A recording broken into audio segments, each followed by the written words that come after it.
Hey guys, Rick and Michael here. We are talking today, real quickly, 3 or 4 minutes, about the current portfolio position, how we utilize bonds, the timing of those bonds across the yield curve, particularly zeros, which is a little bit longer term for us. Had a couple questions on that yesterday with, rates keep rising and, what that means for the portfolio and why are bonds doing this and that. So, Mike, walk us through kind of how we look at bonds in general and holistically across the current holding right now.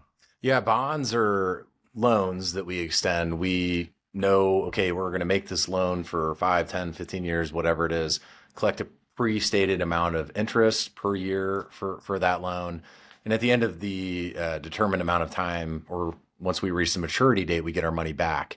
And bonds have the benefit from a portfolio diversification standpoint of being one of the best investments you can own during time periods of falling economic growth and inflation. And so that's extremely valuable to have from a diversification standpoint because those tend to be the worst time periods for investments like stocks.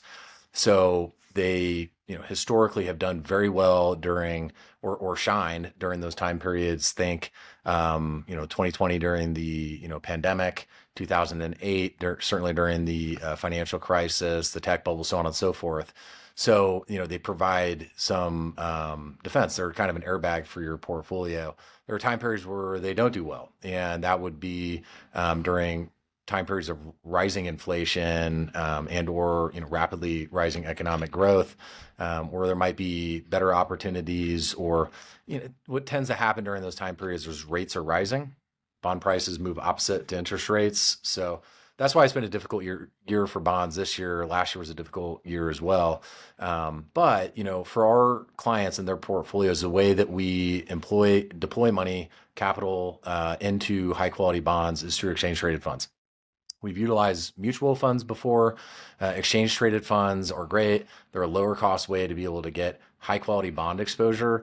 For instance, today for our clients that are in our 3 balance, 4 growth, 5 aggressive growth portfolio, if you were to look at the high quality bond exposure and equities, factor in all trading costs, expense ratios, our clients are paying roughly 0.02 to 0.03%.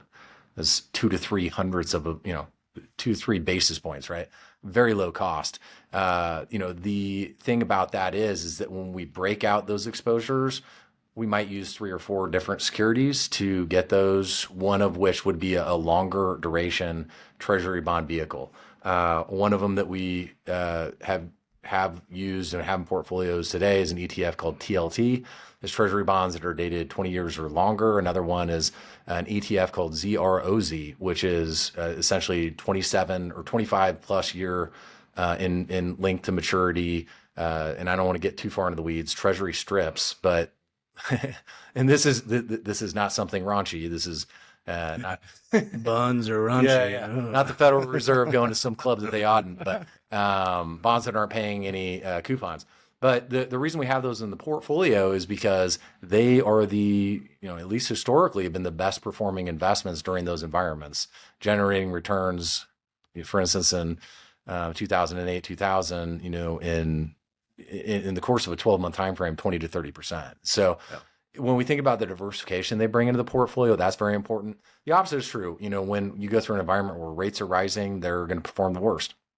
And so, So where do you think we're on that rate rise, just to keep this one shorter, but yeah, where we are right now? yeah, that's, if I had a crystal ball, as far as where we're going with interest rates, I think the more important thing than where we're going with interest rates is the role that plays in diversifying our clients' portfolios, because we didn't know that we were going through 2008. We didn't know we were going to have COVID in 2020. We didn't, you won't know, I won't know. I don't have any particularly brilliant insights on that, other than the fact that they're going to be the best diversifier to our other assets that would, hypothetically fall in those scenarios.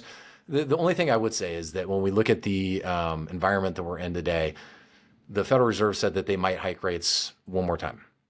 If that's true, historically, once you reach the peak level of rates, you stay there before rates are lowered by the Federal Reserve, and typically across the yield curve they tend to come down.